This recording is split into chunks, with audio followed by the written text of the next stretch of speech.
Hello, beautiful people of the food equipment industry. Thank you so much for joining me, Lisa Z, here today to talk to Dylan Taylor, who was our latest technician on the Through Their Eyes series. So, without further ado, oh wow, we've got so many viewers already, Dylan.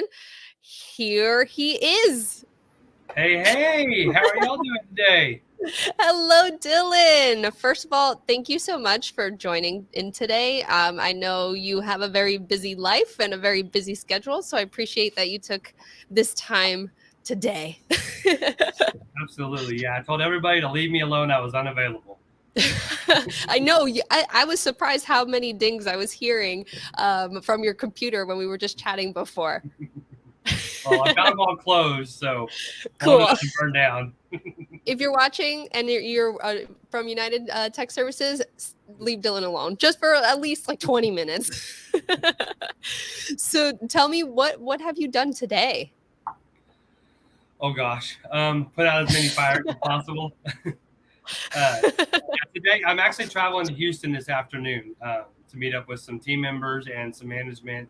So, yeah, I'm just trying to get everything ready for that. Taking so yeah. Oh, so I lost you for 1 second there.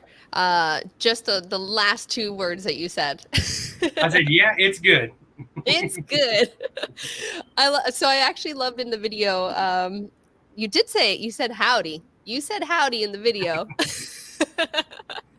So if you're just tuning in and you didn't know, Dylan was our representative technician out of Texas. It's Texas.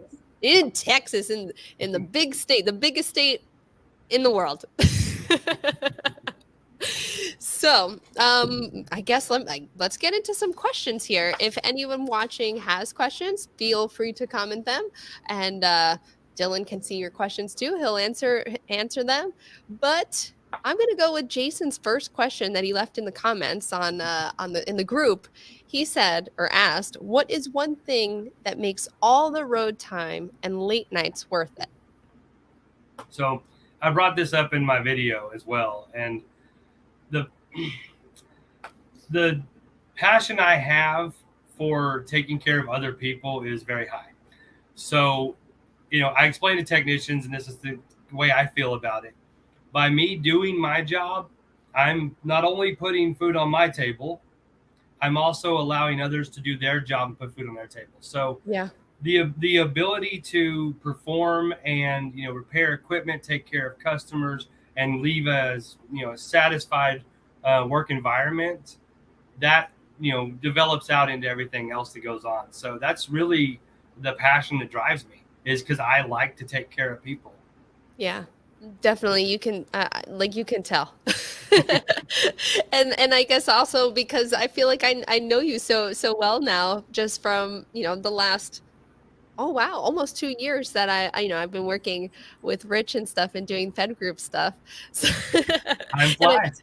I do have to point out your fired up banner in the back there. I may or may not have procured that from FedCon. And Yes. FedCon literally feels like years ago to me. It feels like it happened such a long time ago. I want to go back. I need a time machine. I do too. It was a lot of fun. But so everything's not always fun and games, speaking of having fun at FedCon, but things aren't always fun and games in the field. And you hear a lot of stories of angry clients, and shout out to JR from California who has Angry Chef Services. That's his company name. When you're dealing with an angry chef, for example, do you have any tips or tricks for other techs on how to handle those clients? Yeah. So I mean, we all run into that. It's not a daily occurrence, thank God, for me at least. But I think empathy. The one thing I would impress upon is be empathetic to the situation. They have pressures coming down. They have clients to serve as well. And so if you can approach the situation empathetically, and you can discuss with them what's going on, what their pain points are, what got them to this situation. I mean, you're not going to satisfy every person, and you're not going to get everybody to, settle down off your back. But being understanding and empathetic in those situations will take you a long way. And then honesty is, first and foremost. You know, even if they don't understand something about what you're doing, not being honest in the situation is just going to come back around. Yeah. Yeah, definitely. Oh man, it's you just hear a lot of things about techs in the field, maybe just not utilizing that empathy and feeling like they just want to finish their day out as quickly as possible. But I feel like realistically, I saw it in your video, and I see it. I've seen it with other techs that we featured. It's like the job doesn't get it. Your day's not done until that job is done, and until your client is happy and up and running. But you also have to look at it a standpoint that also requires back office and the Mm, management to support the technician, because if you're overrunning the yes, technician, you're sticking them on a job that should be two techs when you only have one tech there. That technician's already feeling the heat from it. So gotcha. they're going to get that mindset that, this is such a big job. This is a burden. I don't want to be here. I don't want to be doing this right now. You have to support them. And that's where a lot of the industry talk right. And so the culture of the industry starts with the management team and goes all the way Mhm. down to the employees and the associates technicians. Yeah, so actually talk to us about that. You are actually, in fact, as a service manager above all. You Yeah, I'm right? area service manager for 2.5 states. Dang. That's why your messages are constant, your notifications are constantly dinging. Yeah. So, how do you balance that? I'm. I think some of it I was born that way. I'm not gonna lie. Everybody tells me that's it takes a lot. Um, to really juggle it though, you yourself have to first, determine if you have the wherewithal in your own mind and body to do those things. And then secondly, you have to trust in your team. If you Mm, don't place trust in your team and allow them to sometimes make mistakes, because it's going to happen, then you don't allow them to grow and spread. gotcha. And I did see two people from your team in the video. Yeah.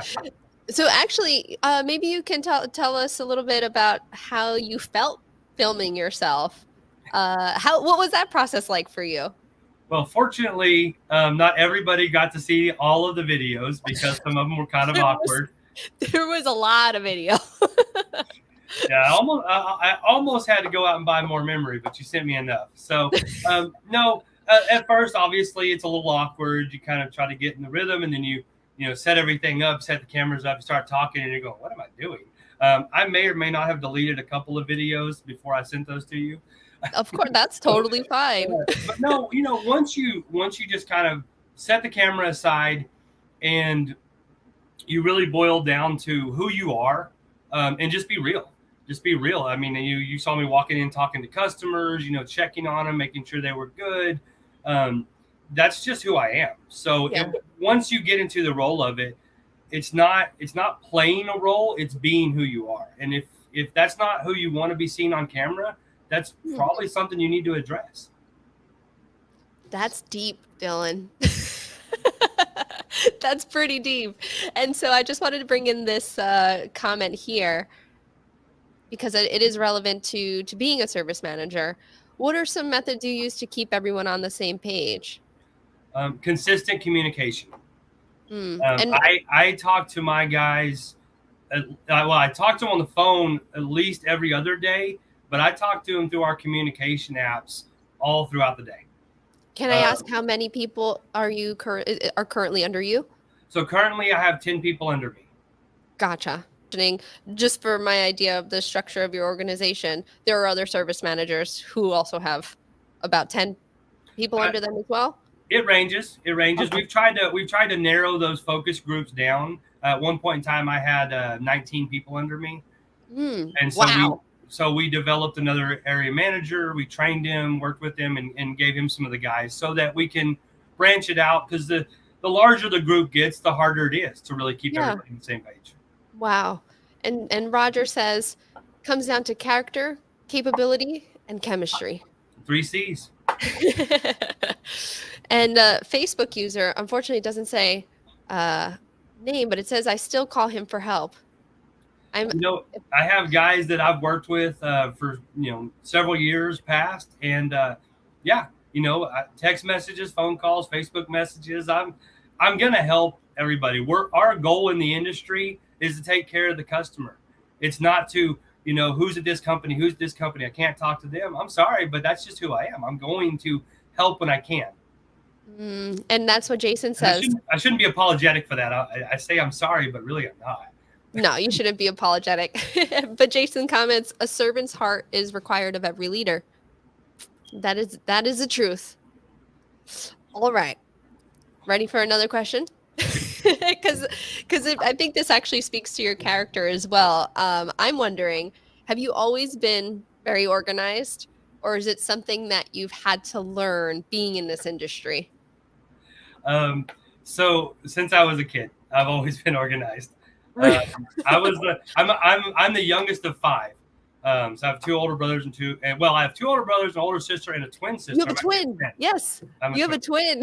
Yeah. She's not as organized as I am, but she's close. I'll give her that.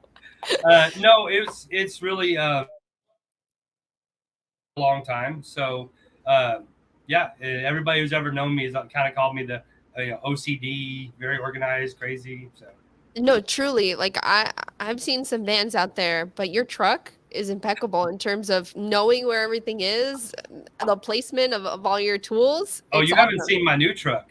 Yeah, Roger went out and got me a new truck, and it's got a camper shell and a bed slide. It's even more organized. Yes, sorry. Bringing in a delivery, so. But you can leave it here. It's just that upstairs is where you would go for. I don't need to see that. Okay, no problem. If it's something cool, we want to see it.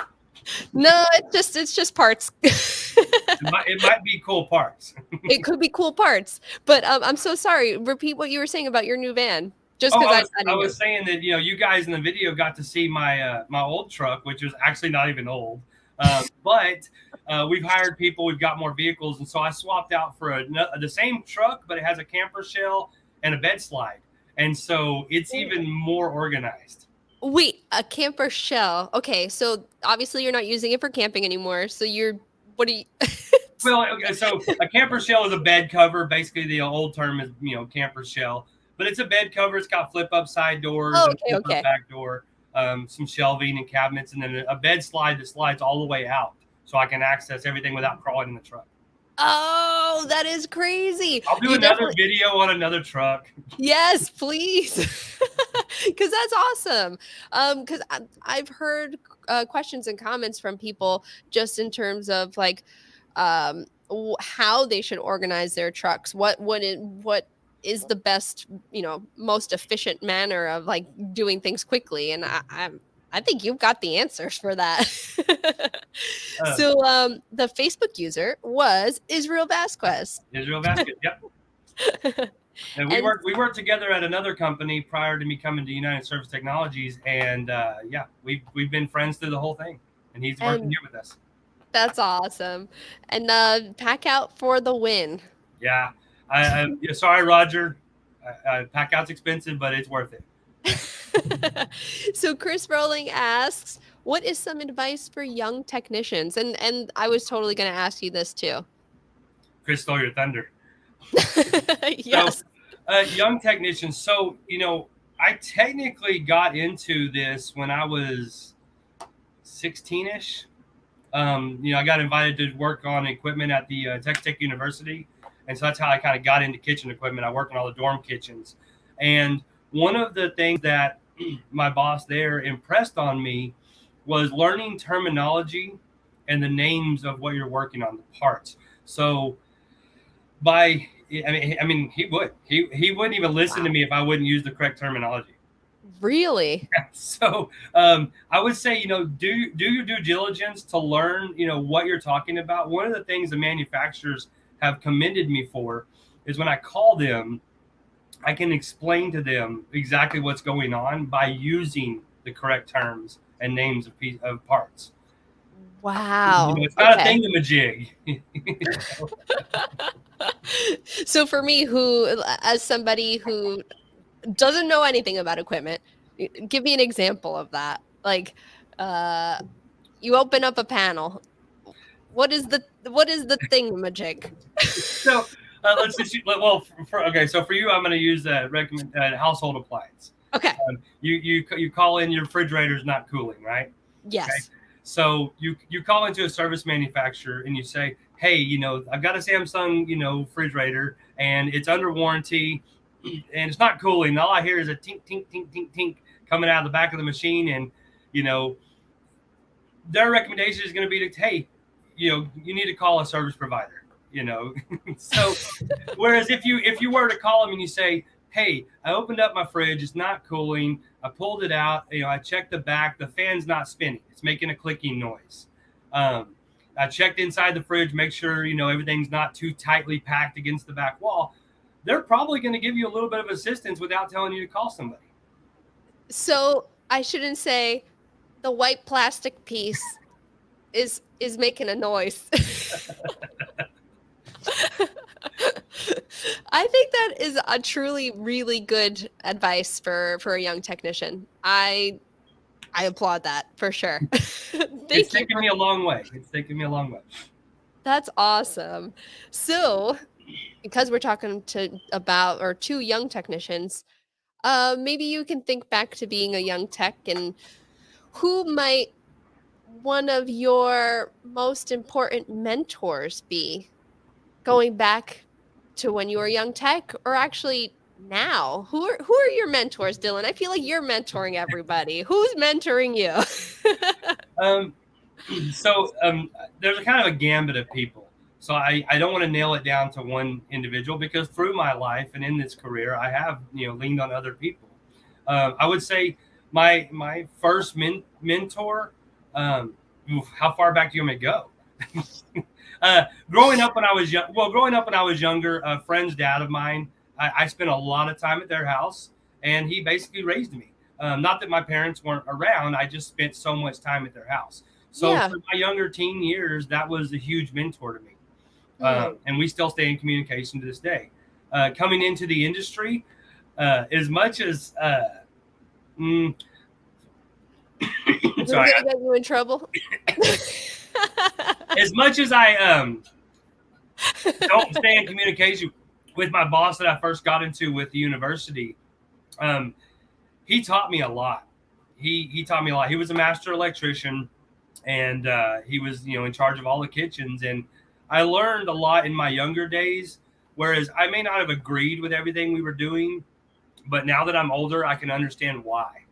Okay. I can look back and understand why he would have had me do these things this way, and why he would have made me learn that terminology.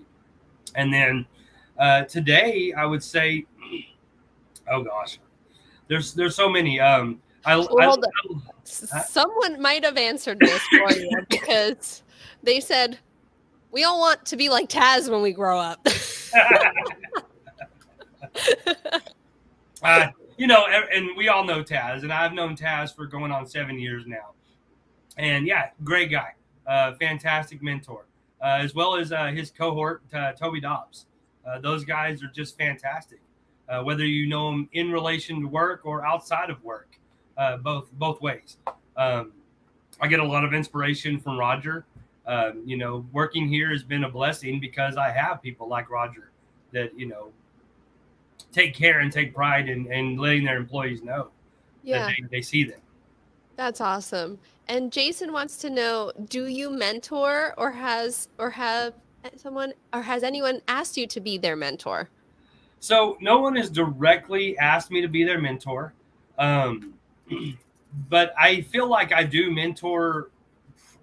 I would say a solid 3 to 4 guys that are guys that currently only one of them works with me.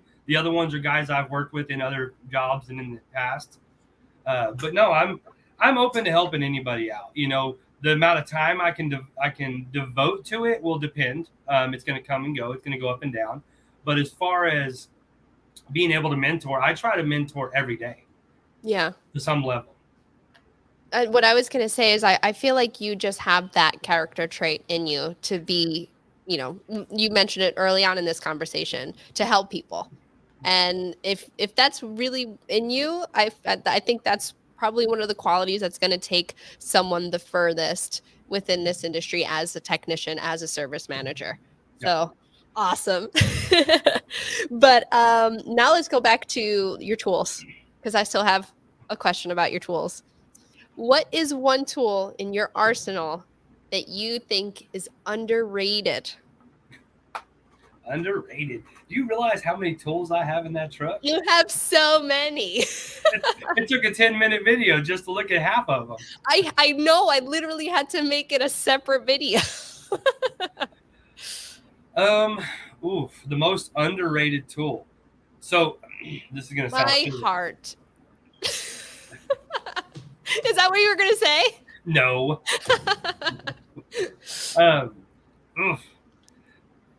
Okay, this is gonna sound really silly.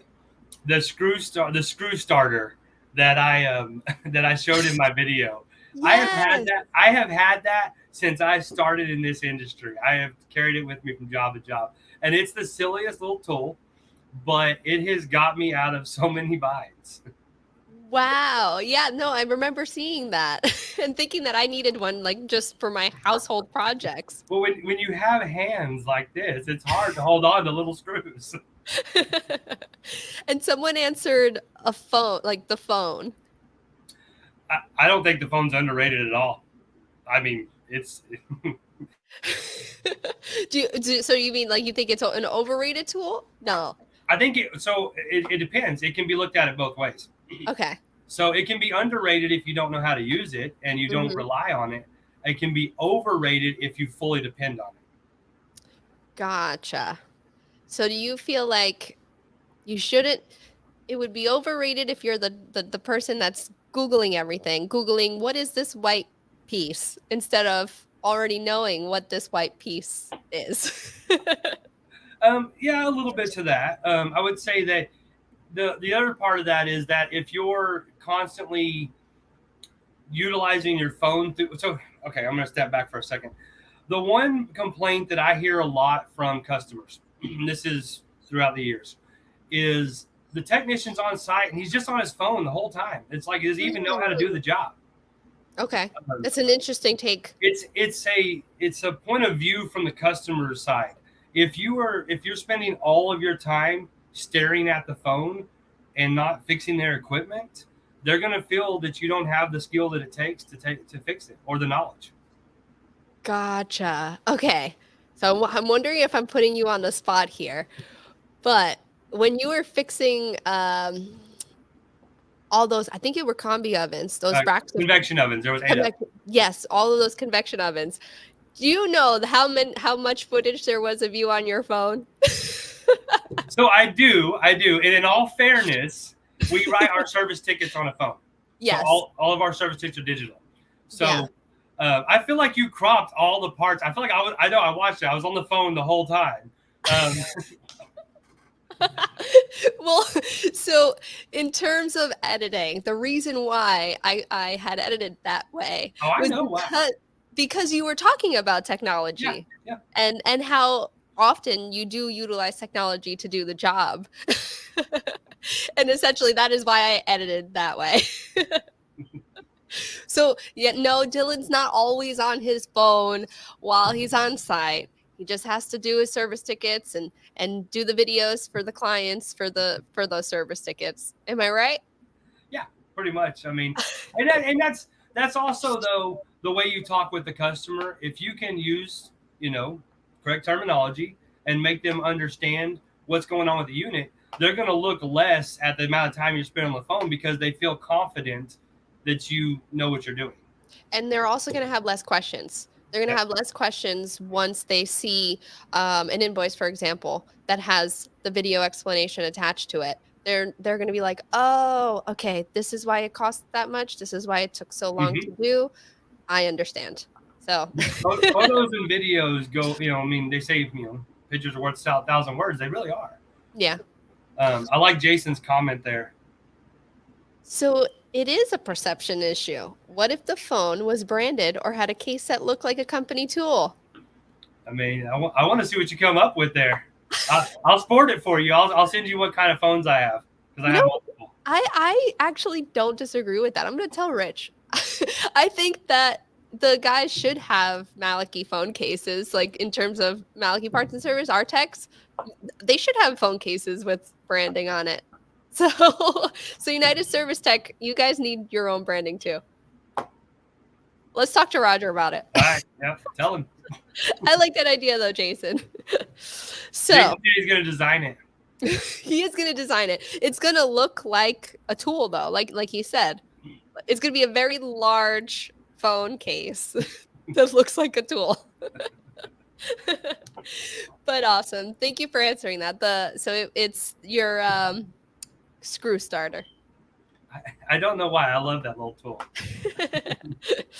So I think my last question for you, Dylan, but before we get to the last question, is there anything that you want to say to inspire a young person to come into the industry?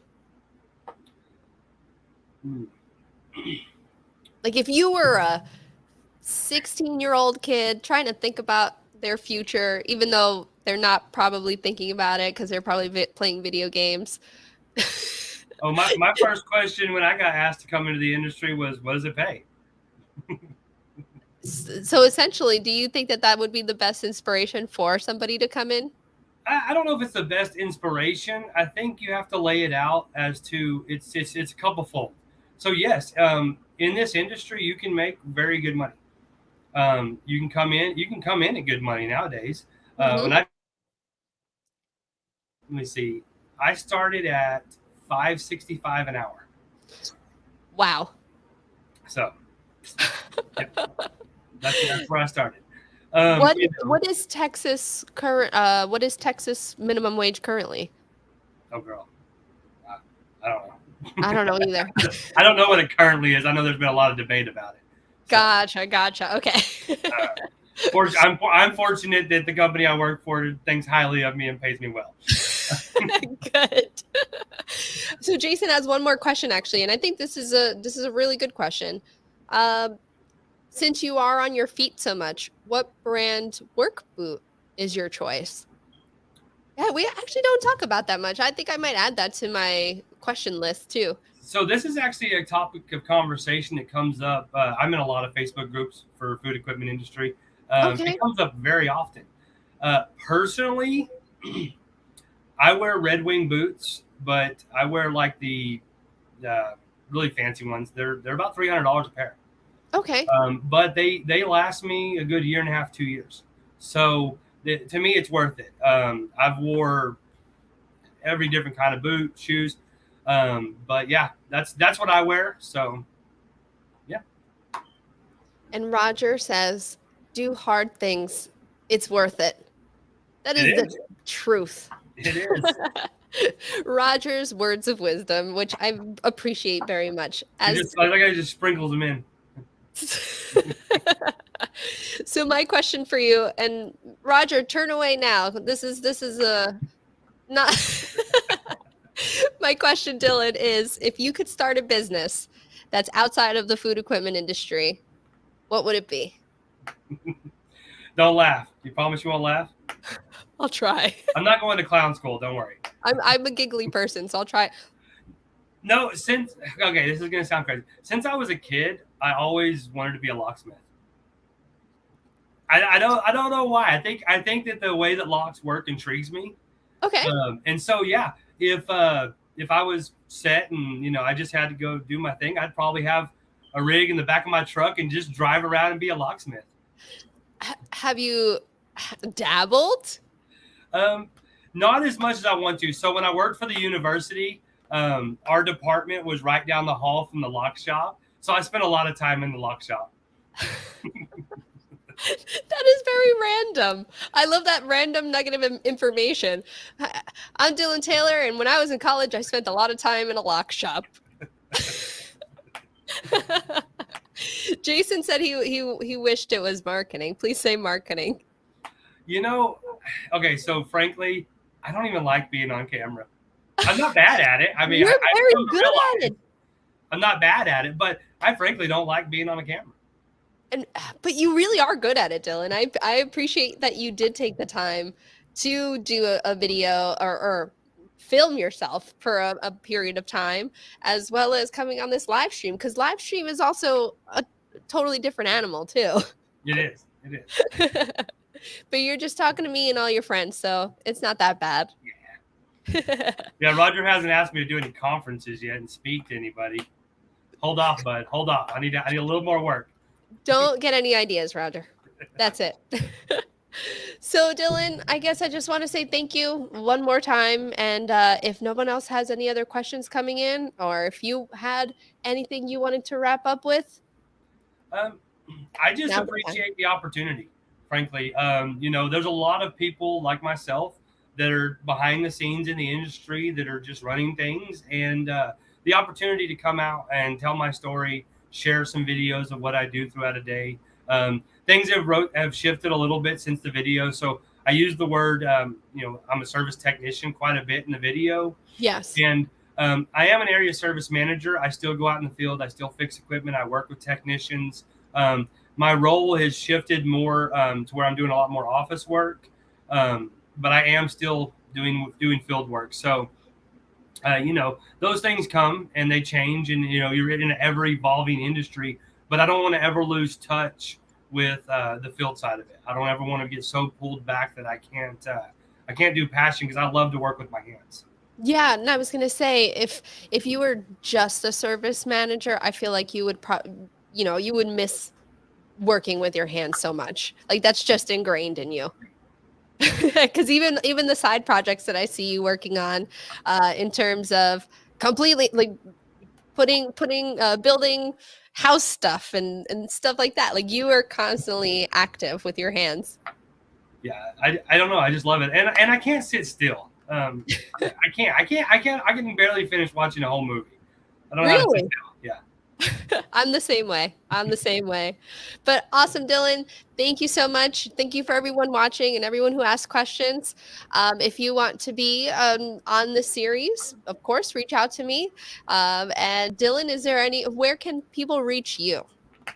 They can reach me on Facebook or LinkedIn. I'm in the Fed group if you want to search for me. I'm on LinkedIn. Don't really dabble a whole lot in the other platforms. I just try to keep it simple. That's all right. Focusing on at least one or two is still good. Awesome. All right, Dylan. So I'm going to take this down. Goodbye, everybody. Until next time. Y'all have a